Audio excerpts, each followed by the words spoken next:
Good evening, o good morning siguro kinya ta London, good evening kinya dito Pilipinas. Kat kumusta kayo? Agyaman ti apo ti madamdamag ko nga raramid nyo tita from time to time Bible study kayo.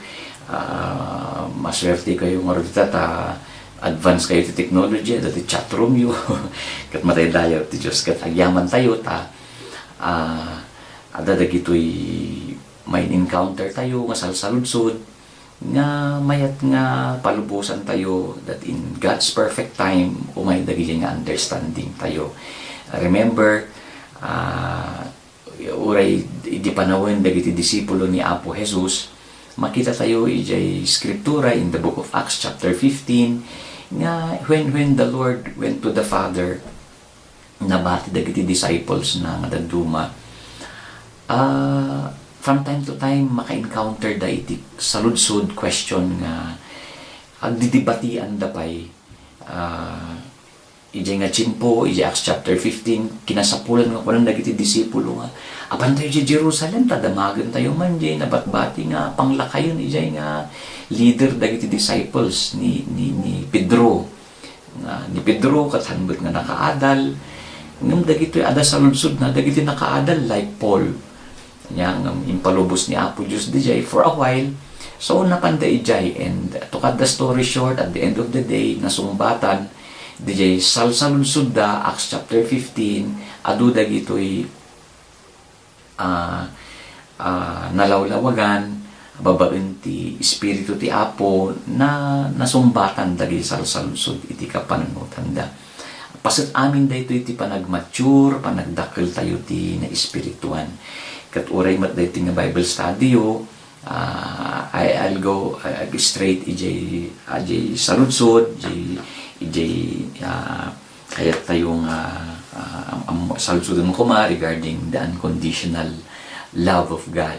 You know, agpaiso nga iti scriptura ada dagiti word or termino nga haan mo nga makita nga diretso ijay Bible, like for example unconditional love of God. Mabalin nga awan ti makita tayo nga kasjay Genesis ang ganang book of Revelation ngam i-explain ti Biblia nga iti ayat ti Apo is unconditional.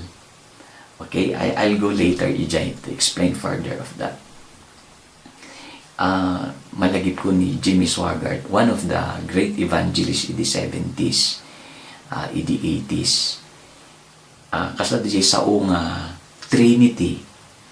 Ti Trinity, termino di nga awan ti makita tayo iti Biblia from Genesis to Revelation.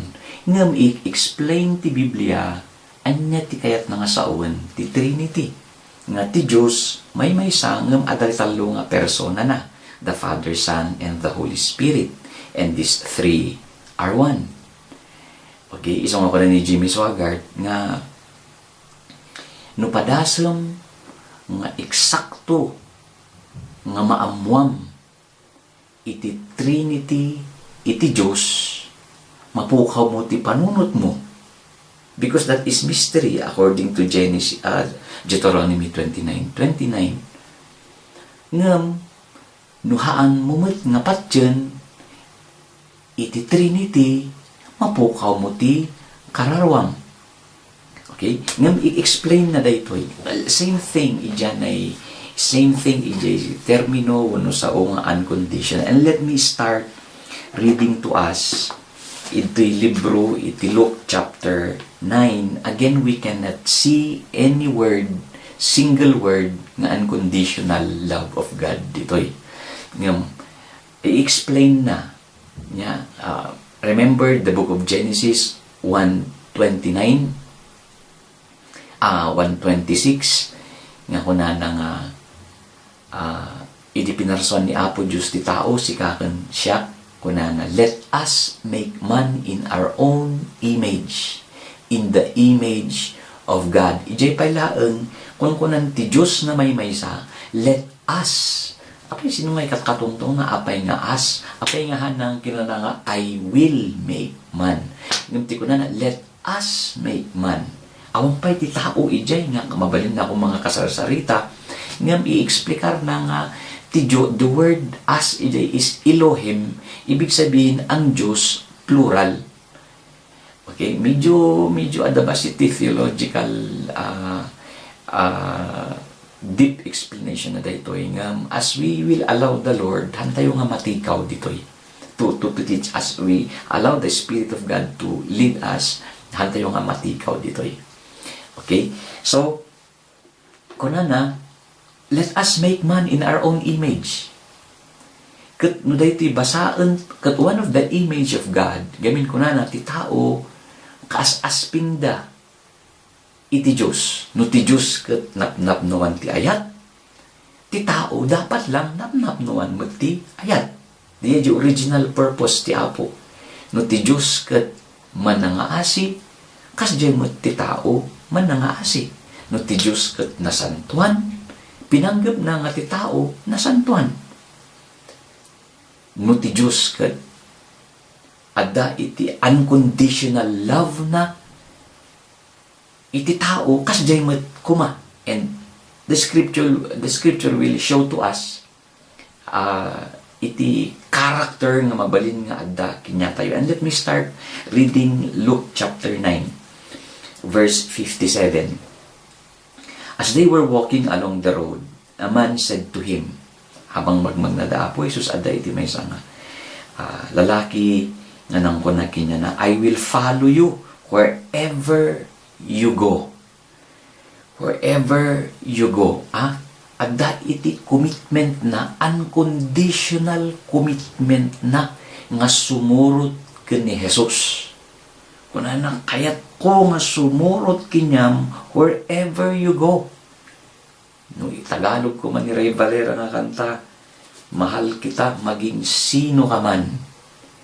And no basahan natin sumarsaron nga verse kunana, the same passages po ito. Jesus replied, foxes have holes and birds of the air have nests, but the Son of Man has no place to lay his head. He said to another man, follow me. Kunana di may sabat nga lalaki, suruton da. But the man replied, Lord, first let me go and bury my father. Kunana rito may kadwa nga lalaki, when sumurutak ngam, ada kondisyonan, let me first bury my father. Kaya't na nga sumurot ngam, ada kondisyon, mapangkupay man ipunpun ni amak ta, isumot ti ugali mi, mabaling nga diyan di bagbagana. So di bagbagana, but Jesus said to him, let the dead bury their own dead, but you go and proclaim the kingdom of God. Nung kulang ni Apo Jesus, bayang dagito'y minatay ta, dagito'y natay ta, ikalit dagito'y minatay da. Ngam sika, iproklamar mo man, iti pagarian ti Diyos. Now, ada iti conversation dito'y, ada iti different character dito'y, nga mapicture, nga makita tayo, nga mang-explain, iti conditional kan unconditional. Okay, no ti tao kat adda ti kasjay, how much more with God? Okay, iti ayat ti Diyos, unconditional yan. Ngam adda dagiti blessing, ngahaan nga umay iti tao, conditional na yun, no di tao kat, it's either mamati, agtungpal, agtultuloy. Okay? And so, if we continue reading that one, Jesus said to him in verse 60, let the dead bury their own dead, but you go and proclaim the kingdom of God. Still another man, nang ibaga, I will follow you, Lord. But first, let me go back and say goodbye to my family. At dapat may isang lalaki ko na, Lord, kahit ko ba't ka sumuot kanya? Talaga nga, kahit ko ba't na pastor? Kahit ko ba't nga ideklara iti kinaimbag mo nga Apo Jesus dito'y daga magapalubusan man ta, magawidak basit ta, bakasyonak ta, pangkubisitaken pa ti pamilya. Jesus replied in verse 62, no one who puts his hand to the arado and looks back is fit for service in the kingdom of God. O, ang kununing explain di dyan yung, di kahit ko nga makita tayo ito is, di dyan unconditional commitment ti tao iti Diyos. No, ang dati unconditional nga rod nga mabalin nga umay iti puson ti tao nga agay ayat. How much more with God nga isu iti author ti ayat. Okay, another one. Ito'y Ephesians chapter 1. Ito'y Ephesians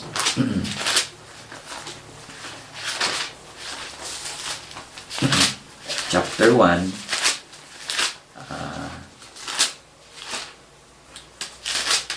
Pasensyahan nyo medyo kunana iti verse. Let me start reading verse 3. Okay. Dati kat surat ni Paul iti simbaan iti Ephesus. Nga ti Ephesus believers, the Ephesians, idin nagkristyano da na born again da, handa nga dagos nga ammo amin. Transition yan eh. Ano da ito'y may encounter damot nga saludsod nga mabalin agdadawt da nga inpanupos da nga inot-inot da nga naawatan handa nga na mislead. Okay, iti verse 3 kastoy. Praise be to God and Father of our Lord Jesus Christ, who has blessed us in the heavenly realm with every spiritual blessing in Christ. For He chose us in Him before the creation of the world to be holy and blameless in His sight. Ano tiket na masaon da ito eh. Pinili na da tayo sakbaypay nga naparaswa tilubong. Antayo pa nga na iyanak. Addan di jay kapanunutan ti Diyos because of His unfailing love. No ti tao kat managbasol, no ti tao kat di makkel nga nagaduti kalukuan na sakbay pa nga na iyanak kunana pinili ng ti Diyos.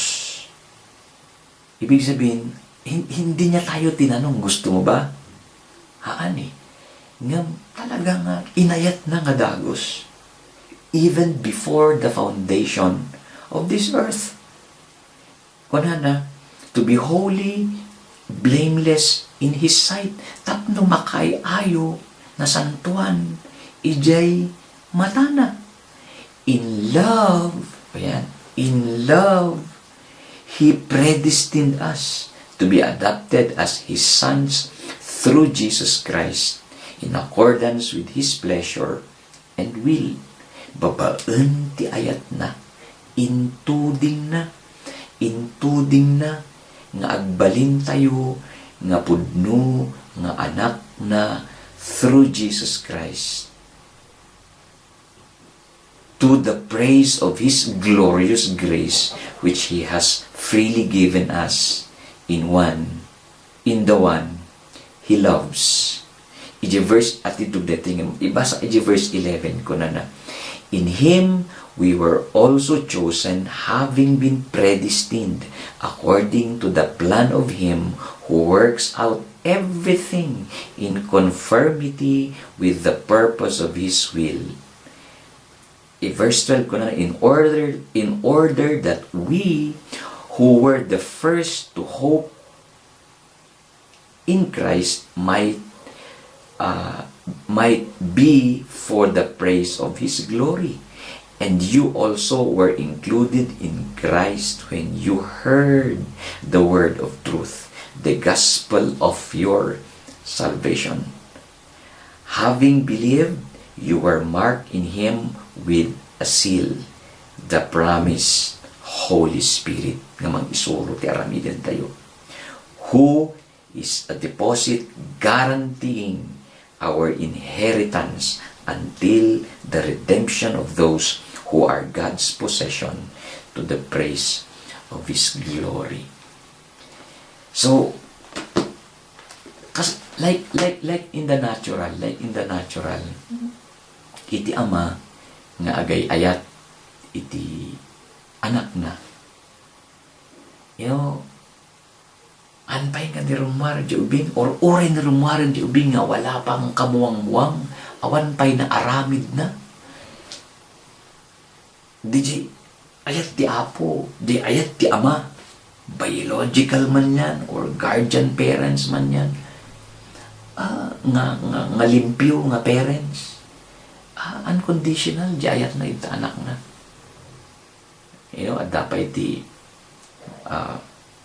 nang nangagyo di may isang nagpastor tatan nga di na iyanak no hands, no feet niyang Australiano, I forgot the name, no hands, no feet nga preacher tatan, idi ni rumwar isuna pag anak na di hospital, inayaban di doktor, di parents, kapagkitan di parents, ala di anak da, awan ti ima, awan ti saka, as in, awan. You know, di ni rumwar, idi ngiwat di parents, talo laeng nga balikas. Kunada ka no, idi balikas da nga talo-talo. Handa nga ako na, handa nga nag-complain. Ngam, apagkita da, the three word that was uttered coming from their mouth is, praise the Lord. Praise the Lord. Lata, inarakop da, inayat da di nga ubing da, tinaripato da, of course, ado ti saludsud, di panunot da. Why? Yang, they love their child. To cut the story short, amoy dating anak da alpaspas, I forgot the name. You can type it in YouTube. Makita yung DJ, some of his preaching naging normal ti panagbiag na, physically haan nga normal, in the sense nga awan ti ima na, awan ti saka na, ngam nakaasawa ti nakapinpintas nga balasang, at dahil ti naging anak da, and naging milyonaryo isuna, financially his well provided, gapo iti panagtulnog da iti apo. Now, apagkitan da ito nga parents, wow. And sakbay pa nga ni rumwar, dito nga ubing na talaga nga, adan di commitment da nga mang taripato, nga mang ayat, iti da ito nga ubing. Again, it mabalin nga haan nga perfect nga illustration for some, but the Bible is also ng the love of God is unconditional. Talagang adalaan dagitoy tirason laang no apay nga ada dagitoy hantayo nga 100% nga ma-receive from God, nga blessing is because di ikas tatayo met nga respond kadagitoy para aramid ti Apo. And if I will close this in Book of Luke chapter 15, siguro aware tayo amin story ti prodigal son. Okay, nga ada ti may nga ama, na ada ti duwa nga anak na, buridak kat panganay. Okay, nga both of them, kat ay-ayatan da ito nga ama. Kat nag-decide gamin da ito buridak nga pumanaw, siguro, kahit na nga kontento isuna, iyan ay noan niya ti adda jay balay da. So, nagwalang, kung sinapa na nga inalaki ni ama na iti tawid na, Daddy, igmon ti tawid ko. Makapao, malito Pilipinas. Tila napanan na, hindi na ibusot ti kwarta na, awanan ti trabaho na, nagpanunot iso nang agsubli kini ama na. Ni ama na, nanipod di pinmanaw di anak na, di ayat na nga nagbalbaliw, iliw na, dito yung anak na, nga kuma adan tungod ti panawon nga agsubli, and napasamak di idi nag-decide di anak na nga agsubli gaputa awanen iti friends na naibuson di sa nikwana, nag-decide nga magawid. Adayo pay lang iso na iyan ay backyard di palasyo ni ama na, nakita ni ama na amo na nga di anak na, Amo yun, di mountain province ko namin nga na bigo-bigot, na akig-angan, kimutokotong, na ang angot isuna. Ngam without any question from the father, kinunana, anak ko, himbag ta nagsubli ka. We miss you. Idi irugina nga arakuban kunan daytoy anak na. Daddy, maikariak pay nga ta. Nga agbalin nga pudno nga anak mo. Maikariak pay nga ta. Awatem man siya kurehaanen nga anak. Tiarig mo kinyak ore agbalin naklaan nga may isang servants mainayonak no taga Mountain Province ka maitapiak isnan baam. Awatem lang siya ita palasyom ita kingdom mo. Maamuyuhan nga dinengeg di amana di explanation ti anak. Handa nga si kagamin eh. Kapana-panaw ka agsubli ka matlaan. Handa nga imbaga. Ngam kunana alan nyo man di kapipintasan nga kawis. Di dyan ay partiyan nyo man di kalukmagan nga mabalin tayo nga pagraranodan. Alain nyo man di jay best robe and ring and shoes nga para iti anak ko without any condition. Another explanation, iti unconditional love of the Father to you and to me. God bless us all.